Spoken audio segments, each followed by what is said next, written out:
E aí, beleza? Quem fala que é o Renan, você está no canal Broken Lamp Games e o tema desse review de hoje é do jogo Captain Blood, lançado aí no dia 6 de maio de 2025, desenvolvido pela Seawolf Studios e General Arcade e distribuído pela SNEG.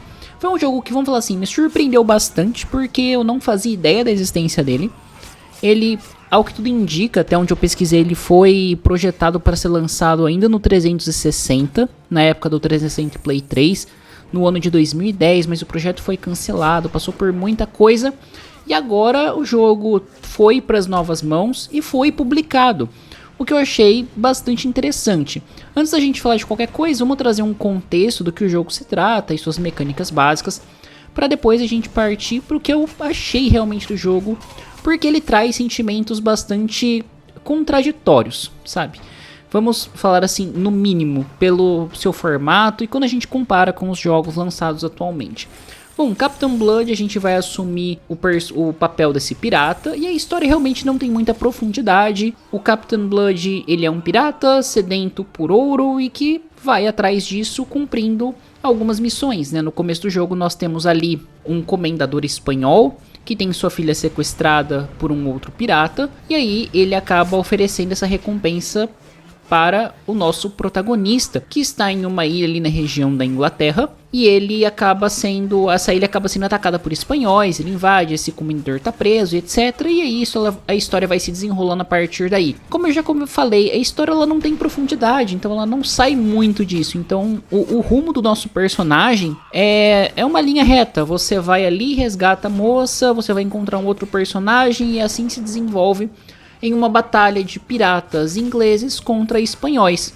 Basicamente, esse é um bom resumo do jogo. O final não é surpreendente, é uma história bastante genérica. Os personagens, eu acho que eles não têm carisma. Só que aí me vem na cabeça o que me fez fechar esse jogo, né? Porque até agora eu não dei muitos motivos para ninguém chegar perto dele. Bom, o que me fez zerar e buscar um pouco mais de conquistas dentro de Captain Blood é justamente as suas mecânicas. Ela também tem seus problemas, só que pela época que ela retrata ali, né, do seu desenvolvimento, me refiro, claro, que foi o ano de 2010, ele é claramente um jogo pensado para ser aqueles hack and slashes bem rápido, em que você ia ter personagens para você ir matando pela frente, chefes que aqui tentam ser marcantes, mas que são tanto quanto genéricos e bastante fáceis, e um sistema de conquista para hack and slash mesmo, focado nisso. Ah, mate tantos personagens com granada, mate tantos personagens com tal coisa, destrua todos os barcos na segunda fase.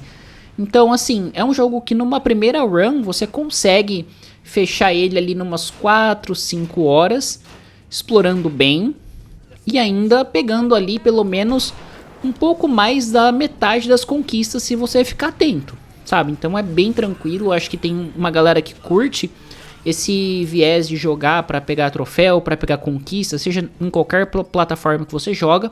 E eu nem falei, né? Ele foi lançado aí para PlayStation 4, PlayStation 5, Xbox One, Series X e S e Nintendo Switch e PC, logicamente, pela Steam. Então, assim, é um jogo que ele é interessante para mim justamente por esse viés da proposta de época que ele foi desenvolvido. E justamente porque ele é vendido por um preço que para mim é aceitável dentro do que a gente vê hoje, né? A gente tá aí num cenário que os jogos estão caros, tudo.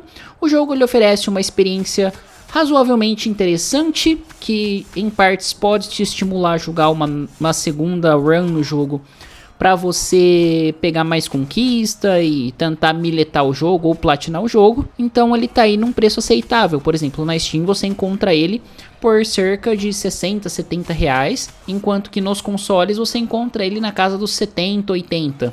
Ok, é um preço que não ofende e condiz com a proposta do jogo, e ainda acho que se vocês quiserem esperar uma promoção, dá pra pegar ele um pouquinho mais em conta ainda, tá? Então aqui beleza, eu falei da história, falei de todo esse contexto um pouco por trás do jogo, e vamos descascar esse jogo pela mecânica dele. Ele vai ter a mecânica de hack and slash mais clássica que vocês imaginarem. Então são combos, são momentos que os botões vão aparecer na tela contra inimigos específicos e momentos mais detalhados que você vai ter que apertar com uma certa precisão, que nem precisa ser tão preciso assim, que são os Quick Time Events.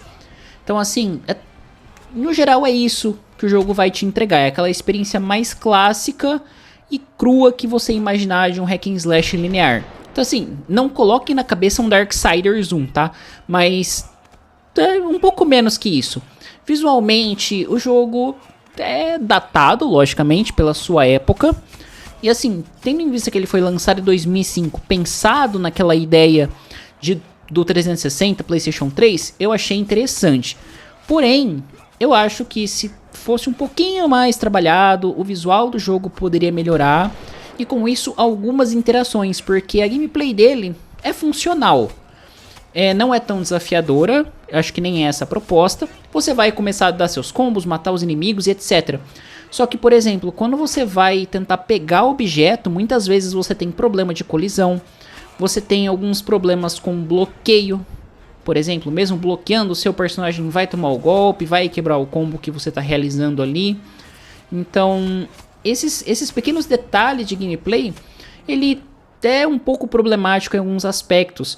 Porém, ele não acaba destruindo tudo que o jogo constrói na questão de você avançar na campanha. E por ele ter essa proposta e ser relativamente curto, que nem eu falei, numa primeira run poder ser completado em coisa de 4, 5 horas, eu acho que é ok, sabe? Você consegue suportar esse tempo se você tiver afim de jogar esse tipo de jogo. Então ele vai acabar caindo naquele viés de, putz, é repetitivo? Os chefes são marcantes? Não, são bem meia boca, o visual não é tão bom. Só que o preço ajuda o jogo e o estilo do jogo dentro do cenário de videogames que a gente tá vendo hoje, pra mim acaba sendo impulsionado. Justamente porque ele é um jogo que retoma a uma época, digamos que mais simples visualmente e de muitas mecânicas. Então era uma época que esse tipo de jogo era moda e nós tínhamos muita coisa nessa mecânica de hack and slash. E quando você olha para Captain Blood, ele é o genérico do hack and slash. Só que pra hoje ele acaba se diferenciando um pouco por remeter justamente essa época pra mim. O que cai naquele sentimento um pouco contraditório. Putz, eu fechei uma primeira vez. Vou começar uma segunda run? Não vou. Eu já peguei as conquistas que eu queria, fechei a história. Tem os momentos de batalha naval que eu não falei aqui, mas eu nem comentei com tantos detalhes anteriormente porque não é tão grande coisa assim. É basicamente você no barco matando inimigo, pegando canhão e atirando em outros barcos em volta. Então é um momento naval que nem é tão naval assim. É naval só porque tá no mar mesmo, sabe? Não é aquilo de vamos navegar, desviar. Não, é muito simplista. Então ele é um jogo que traz esse sentimento contraditório, mas ao mesmo tempo ele é interessante. É isso que me causa uma certa confusão em relação a ele. Que aí fica, putz, indicaria esse jogo? Olha, eu sinceramente não sei. Ele tem uma demo disponível na Steam para quem quer jogar.